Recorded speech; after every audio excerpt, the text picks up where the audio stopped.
Hello भाई लोग, fact भाई यार। और गा कर आपने अपना गला खराब कर लिया होगा, लेकिन आई बेट आप ये नहीं जानते होंगे कि ये कौन है, राइट? वेल, डोरेमोन और उसके मेकर्स के अलावा इस छुपे हुए इक्के का राज आज से आप भी जान जाओगे, जिसको पकड़ने की कोशिश 21वीं शताब्दी के 11 मुल्क करते तो आए हैं, पर वो कभी उनके हाथ नहीं लगा। बिल्कुल उसी तरह जिस तरह शिनचैन की मूवी विलेन और दुल्हन देखने वालों के सामने काज़ामा, बोचन, मसाओ, नेने इन सब के ग्रोन अप वर्जन आए, पर शिनचैन नहीं। लेकिन मुझे पता है आप शिनचैन के ग्रोन अप वर्जन को देखने के लिए बेकरार हैं, तो वरी नॉट, क्योंकि फैक्ट भाई आपके लिए इसका भी जवाब लाया है, ताकि आपको अपने फेवरेट कैरेक्टर को ना देखने का अफसोस ना हो। हालांकि फैक्ट भाई को खुद एक अफसोस हमेशा रहेगा, इस बात का अफसोस कि निंजा हथौड़ी के अमारा से जुड़े जिस हिडन एंड मिस्टीरियस कैरेक्टर से आज मैं आपको मिलाऊंगा, हमारा चाहकर भी उसे कभी नहीं मिल पाएगा। जानना है कौन है वो? तो चलिए शुरू करते हैं। Number 1, Doraemon.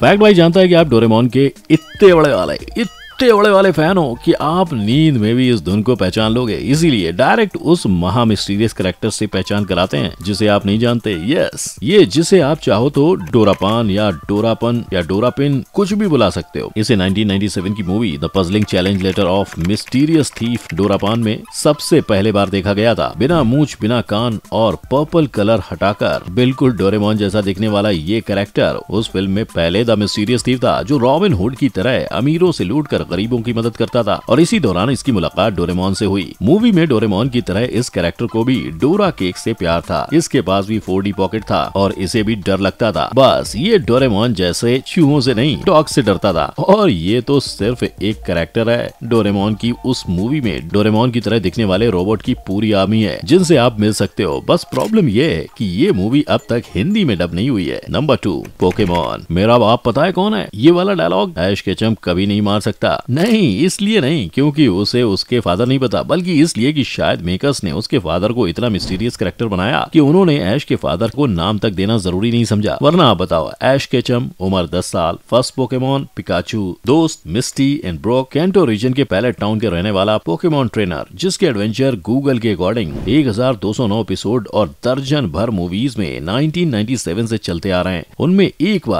बार तो ऐश अपने फादर का नाम लेता है ना, पर नहीं, ऐसा कभी नहीं हुआ। पोकेमोन की मेजॉरिटी सीरीज ऐश, उसके दोस्त और उन सब के पोकेमोन के साथ रिलेशनशिप पर फोकस करती है। Pokemon the movie secret of the jungle में भी जब ऐश ने अपने पिता की बात की तो बस वो ये कहकर रह गया कि उसके पिता उसके पोकेमोन ट्रेनर बनने के ड्रीम को सपोर्ट करते थे। इसके अलावा अपने बेटे के जन्म लेते ही उसे उसकी माँ के साथ छोड़कर जाने वाले पापा केचम के बारे में कोई बात सीरीज में होती ही नहीं। पर ये शायद केचम फैमिली का रिवाज है, क्योंकि ऐश के फादर से पहले ऐश के ग्रैंडफादर भी ऐसे ही पोकेमोन ट्रेनर बनने की जर्नी पे निकल गए थे। Number 3, one piece. One piece बोले तो वो कहानी जिसमें डेविल फ्रूट खाकर मंकी डी लफी को रबर प्रॉपर्टीज वाली पावर्स मिल जाती हैं और फिर शुरू होता है एडवेंचर। वन पीस यानी दुनिया के सबसे बड़े ट्रेजर को ढूंढकर पायरेट किंग बनने का एडवेंचर। पर अगर लफी को वन पीस आसानी से मिलने वाला होता तो इस सीरीज के 1999 से अब तक 1032 एपिसोड कैसे बनते, है ना? पर 23 साल से चल रहे इस सीरीज की हैरान करने वाली बात जानते हो क्या है? अरे यही कि इतने एपिसोड्स के बावजूद वन पीस में एक नहीं चार ऐसे कैरेक्टर्स हैं जिनकी मिस्ट्रीज का जवाब हमारे पास नहीं है। और इसमें टॉप पर है शैंक्स। नाम सुना होगा, याद आया या नहीं? मैं उसी शैंक्स की बात कर रहा हूँ जिसके यांको यानी 4 मोस्ट पावरफुल पायरेट्स होने के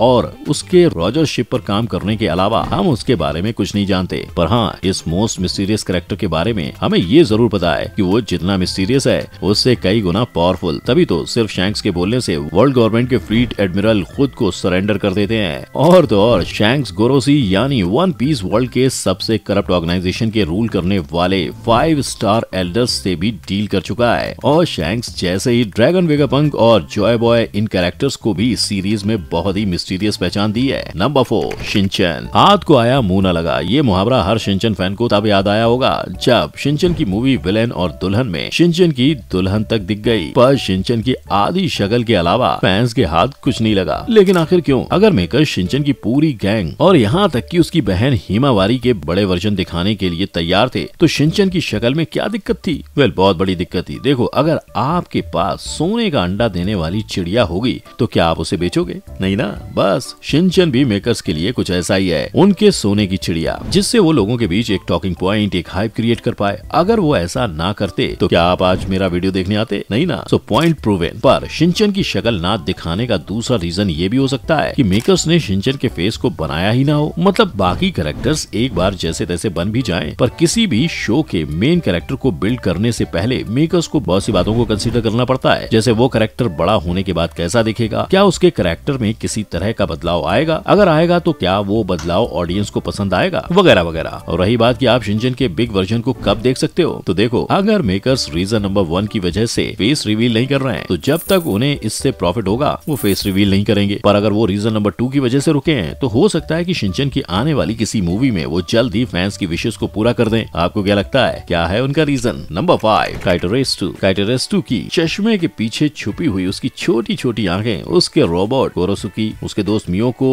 टोंगारी और बूटा गोरिडा को देखकर क्या आपको भी डोरेमोन की याद आती है? वेल, आएगी, क्योंकि इन दोनों शोज के क्रिएटर भी एक ही हैं, फुजिको फ्यूजियो। पर जहां डोरेमोन फ्यूचर से आए रोबोट और एक आलसी लड़के की कहानी है, वहीं किटेरेस 2 एक जीनियस लड़का है जो एक पुरानी इन्वेंशन बुक से पढ़कर इन्वेंशंस करता है। पर इन दोनों सीरीज में भले ही कैरेक्टर्स के हाव भाव बदले हों, पर एक चीज सेम है। किटेरेस 2 उर्फ इचिगाइट के द ग्रेट ग्रेट ग्रैंडफादर और नोबिता के ग्रैंडफादर के बारे में मिस्ट्री बनी हुई है। किटेरेस 2 के दादा का नाम किटेरेस 2 साइसामा था, जो पास में एक इन्वेंटर थे। किटेरेस 2 के सारे इन्वेंशंस उन्हीं की किताब पढ़कर होते हैं, from Korosuke robot to time machine. पर शो में उनका चेहरा दिखाने और उनकी आवाज सुनाने के बावजूद शो में उनके बारे में और कुछ भी नहीं बताया गया है। बिल्कुल ऐसे ही डोरेमोन में भी आपको नोबिता की दादी तो देखने को मिलती है, पर नोबिता के दादा की शक्ल सिर्फ एक बार ही दिखाई गई है और फिर उनके बारे में भी शो में कुछ नहीं बताया गया। पर शो के क्रिएटर ऐसा क्यों करते हैं? Well, creating talking point and hype तो नंबर 1 रीजन है। हालांकि कई बार ये चीजें बिना किसी रीजन के भी हो जाती हैं।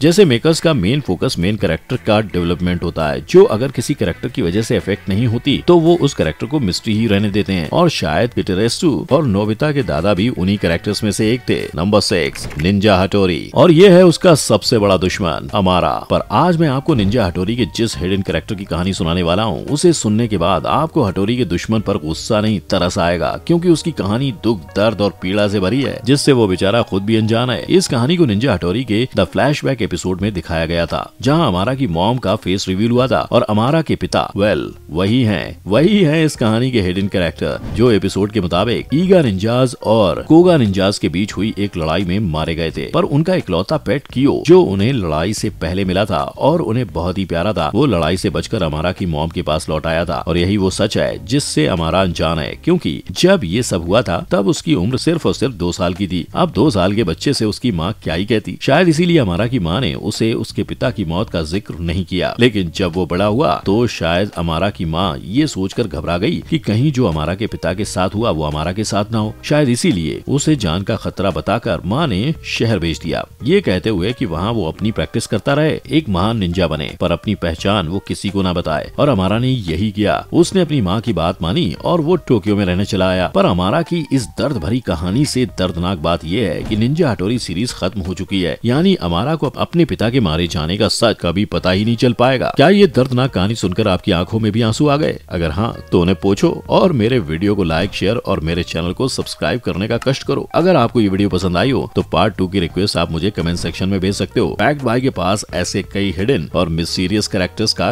कच्चा चिट्ठा है। फिर मिलेंगे, तब तक के लिए जय हिंद।